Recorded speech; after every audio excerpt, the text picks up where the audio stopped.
A partir de agora, você reza refletindo o Evangelho do Dia, com Monsenhor Lucas Batista.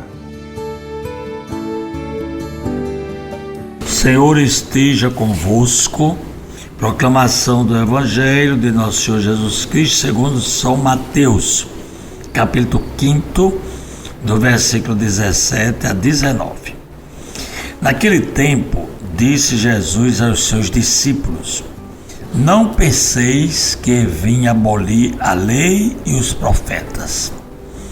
Não vim para abolir, mas para dar-lhes pleno cumprimento. Em verdade eu vos digo, antes que o céu e a terra deixem de existir, nem uma só letra ou vírgula serão tiradas da lei, sem que tudo se cumpra.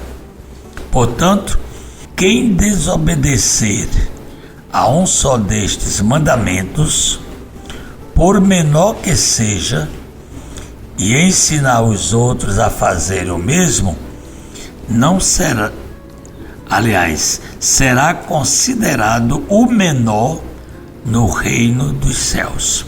Porém, quem os praticar e ensinar será considerado grande no reino dos céus. Palavra da salvação. Caríssimos ouvintes da 91.9, do nosso YouTube e do nosso Instagram. Ontem nós lemos São Mateus 10, que é o discurso da missão, Jesus enviando os apóstolos e dando as suas recomendações. Hoje nós estamos retomando o Sermão da Montanha. Eu expliquei que ontem foi dessa maneira porque tínhamos uma festa de São Barnabé, que era um apóstolo. Então a gente tinha que fazer a ligação dos apóstolos com a recomendação que Jesus estava dando no Evangelho. A liturgia tem isso. Hoje a gente retoma o Sermão da Montanha e a gente vai, durante muito tempo, até terminar o Evangelho de São Mateus, a gente vai refletindo. De vez em quando, a gente retoma um outro texto por conta das festividades que vão acontecendo. Nesse caso de hoje, continuando esse Sermão da Montanha, o destaque é que Jesus diz aqui que ele não veio abolir a lei e nem os profetas. Essa expressão, a lei e os profetas, era para designar a Bíblia Sagrada no tempo de Jesus. Quando Jesus estava aqui na terra, vivendo lá na Palestina, na terra de Israel que é hoje, ele encontrou a Bíblia, só o Antigo Testamento. E o Antigo Testamento, a gente lia a lei. Essa lei são os 5 primeiros livros, cujo autor é Moisés. Moisés foi quem deu a primeira lei ao povo de Deus, ao povo da Antiga Aliança. Era a Bíblia que também constava os livros proféticos, os livros sapienciais e os salmos, alguns livros históricos. Pois bem, isso aí era a Bíblia, a Sagrada Escritura, como você queira chamar. Aí Jesus chegou e ele se colocou numa atitude de quem quer interpretar e aperfeiçoar. Aí tinha gente que na época duvidava, da Bíblia, da autoridade que Jesus tinha, mas a gente confia porque Jesus veio com essa missão de corrigir essa maneira de pensar, e por isso que Jesus afirmava categoricamente: eu não vim abolir, mas cumprir, porque Jesus veio fazer a vontade do Pai. A gente encontra no Evangelho de São João dizendo assim: desci do céu não para fazer a minha vontade, mas a vontade daquele que me enviou, que é Deus. E a Bíblia é toda inspirada por Deus. Então Jesus tem que fazer aquilo que é de Deus, a vontade de Deus. E nós, quando lemos a Bíblia, Nós devemos ler com essa intenção, de fazer a vontade de Deus, porque o que está ali escrito é toda a Bíblia de inspiração divina. Os homens escreveram, mas Deus foi quem inspirou. 1000 anos de escrita e 2000 anos de vivência. Muito mais de 2000 anos, porque o povo da Antiga Aliança já estava vivendo a Bíblia também. Então, isso aqui deve ficar bem claro para nós.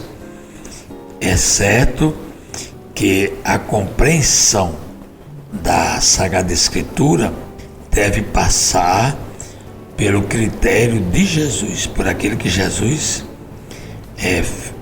fez como intérprete fiel dos mandamentos da lei de Deus. O que Jesus quer é o bem das pessoas. O que Jesus deseja é que nós pratiquemos a justiça, que nós vivamos o amor fraterno, que nós reconheçamos que Deus, só Deus é o Senhor absoluto e é Pai. Então, nós não podemos ter dúvida, não é? Jesus é o verdadeiro libertador e legislador. O primeiro foi Moisés. Jesus agora é o novo Moisés. É ele quem deixa claro o conteúdo da lei. Os mandamentos continuam os mesmos. São 10 mandamentos. A palavra do profeta também, dos profetas. E é interessante a gente observar que tudo aquilo que os profetas disseram, aquilo que eles falaram, foi cumprido com Jesus. Os mandamentos não são apenas obrigações, mas orientações que vêm de Deus. Nós precisamos de orientação. E por isso que, se você está obedecendo, se você está ensinando aos outros aquilo que você recebeu de Deus, você está fazendo certo. É tanto que o Evangelho hoje disse bem claro, não foi? Como foi que disse aqui? Mas quem praticar e ensinar bem direitinho as coisas de Deus será considerado grande no reino de Deus. Então é muito importante a gente ter isso na mente.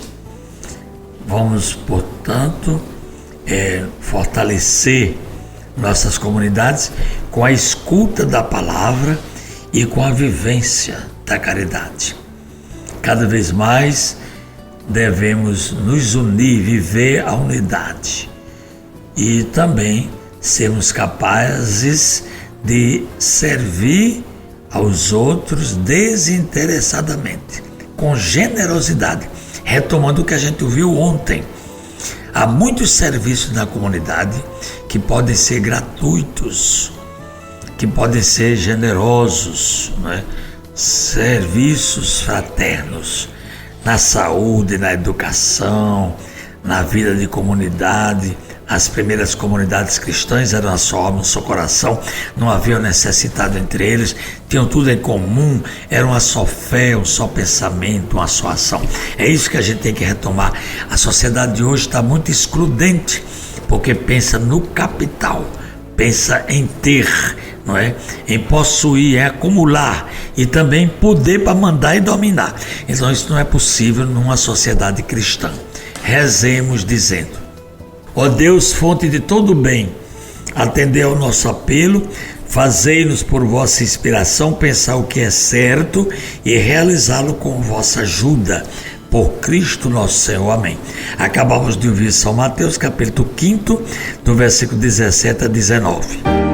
Você ouviu o Evangelho do Dia, com Monsenhor Lucas Batista.